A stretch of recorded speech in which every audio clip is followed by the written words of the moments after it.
objetivo hoje aproveitar o professor Jonas num momento de um pouco mais de calma em todo o trabalho de pesquisa que ele tem e no vasto conhecimento sobre a história, principalmente de Itu, Porto Feliz.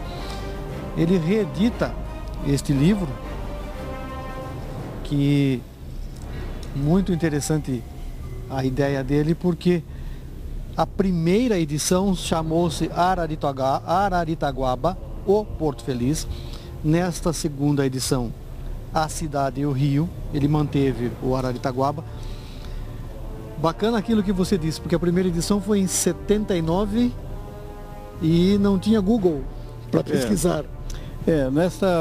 Na primeira edição, a ideia era centralizar num volume e assim construir um instrumento de pesquisa que reunisse artigos de diversos historiadores sobre Porto Feliz e a formação histórica de Porto Feliz. Historiadores de diversas formações, né? Textos e documentos, mas como não existiam ainda arquivos digitalizados, por exemplo, do jornal O Estado de São Paulo, que tinha publicado nos anos 30, 40 e 50, grande parte desses artigos, era preciso, há 30 anos atrás, né, sem buscador Google, pesquisar jornal por jornal, transcrever manualmente. Então, há 30 anos atrás, o livro ficou até uma espécie de modelo para a história de pequenas cidades, na medida em que a intenção não era construir uma narrativa, construir uma narrativa, mas dar acesso aos interessados a documentos que estavam esparsos em arquivos portugueses, Biblioteca Nacional do Rio de Janeiro, Arquivo do Estado, e textos, não é, que era de difícil acesso.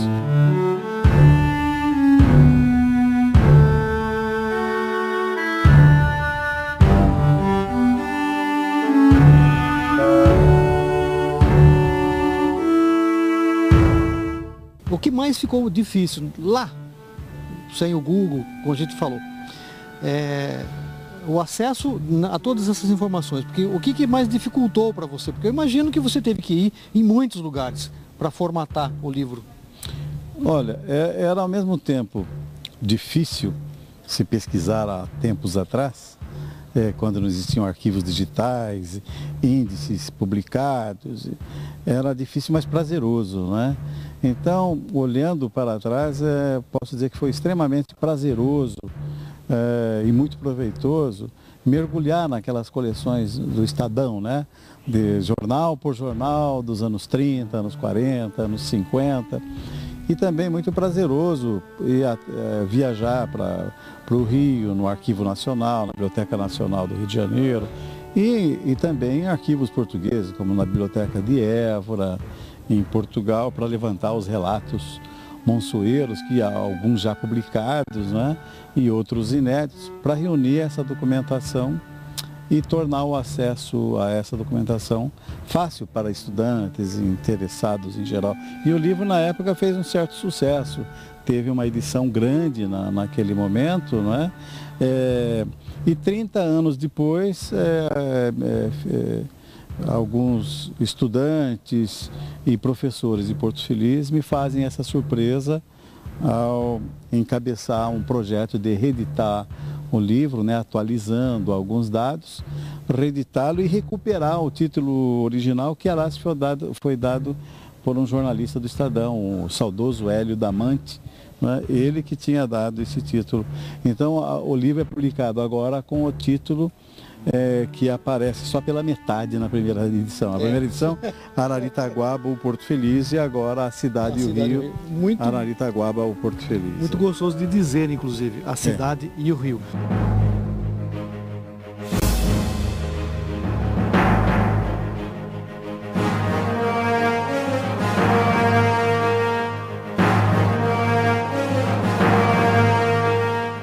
Itu faz 400 anos, dia 2 de abril, todas essas comemorações, 2 de fevereiro, obrigado Gagá, 2 de fevereiro, e a história de Itu mistura-se de uma certa forma com a história de Porto Feliz. Porto Feliz também é tão antiga quanto.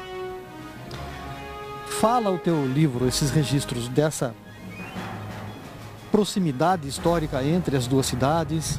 Ah, sim, não tem como não ligar-se a Itu. Primeiro porque Porto Feliz fazia parte de Itu, né?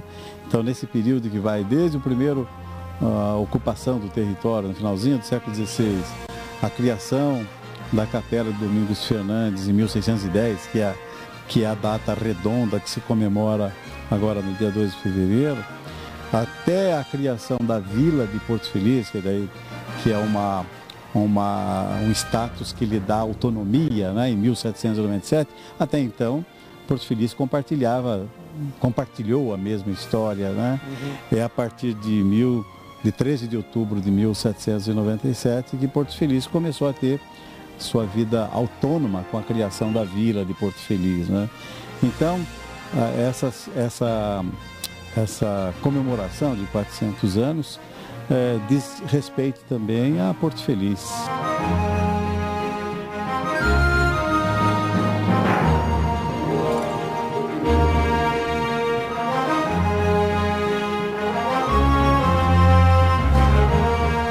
Este livro, o novo, a reedição, tem a ver muito com o Nardi Filho, que é um ituano, um historiador famoso aqui na região. Tem muita coisa dele também aqui. Ah, não tenha dúvida. Foi ótimo você lembrar isso, porque a primeira edição foi uma homenagem ao Nardi, né? E grande parte dos artigos, o Nardi tinha um projeto para fazer uma história de Porto Feliz.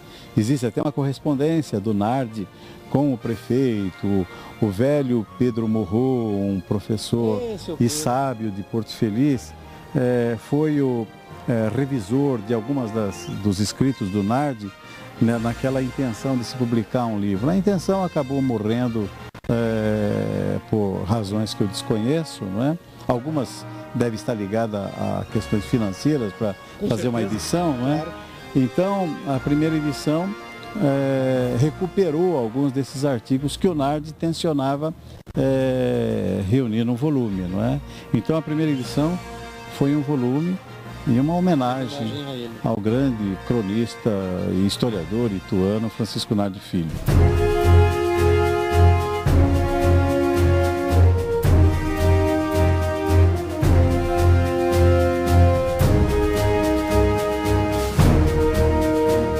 Uma leitura gostosa, sem objetivos maiores além do conhecimento da região, principalmente, a cidade e o rio. Ararituagá, oh meu Deus, hoje eu estou embaçando nesse Araritaguaba, o Porto Feliz. Professor Jonas Soares de Souza, quem organizou. Para lê-lo, tê-lo, tem como comprar, só temos nas bibliotecas, nas boas lojas do ramo, encontraremos ou não? Nas bibliotecas públicas, todas elas terão o livro, não é? E a Secretaria de Turismo e Educação, a Secretaria de Turismo e a Secretaria de Educação de Porto Feliz têm oferecido graciosamente aos professores interessados em se aprofundar no estudo da história de Porto Feliz. Muito bem. Obrigado por nos receber. Obrigado. É sempre, como eu disse já, um grande prazer vê-lo e conversar. É um poço de cultura que a gente, de vez em quando, né, Gagá, vem beber desta fonte aqui. Sucesso para o livro, sucesso para o senhor. Eu que agradeço. Muito obrigado pela oportunidade de falar desse modesto trabalho que não tem outra intenção a não ser aquela de oferecer um instrumento para se aprofundar. É um aperitivo para você se sentar no banquete que é a história de Porto Feliz.